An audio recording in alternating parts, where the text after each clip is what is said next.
Hundreds of people headed to Pearsall Park on the south side tonight. The event was called Pizza and Paletas with police. It was a casual setting, but residents had some very serious concerns on their minds.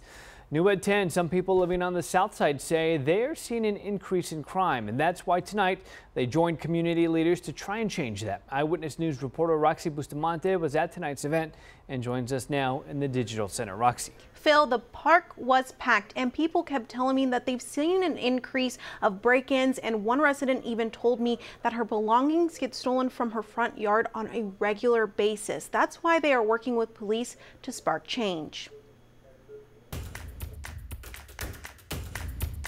We're here to help. Thank you very much.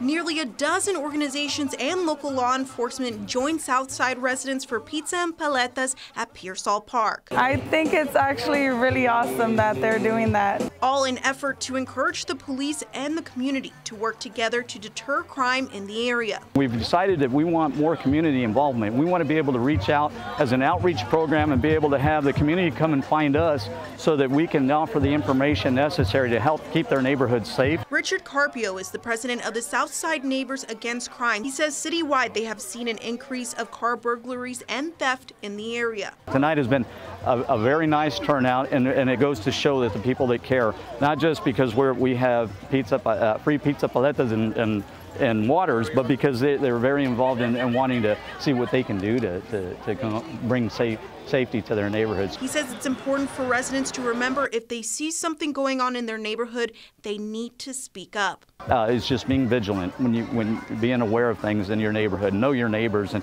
leave your lights on. Lighting and awareness at all times is what it takes. It was such a large turnout tonight that they are planning already to have more events at different locations on the city's south side. Roxy Bustamante, KENS 5 Eyewitness News.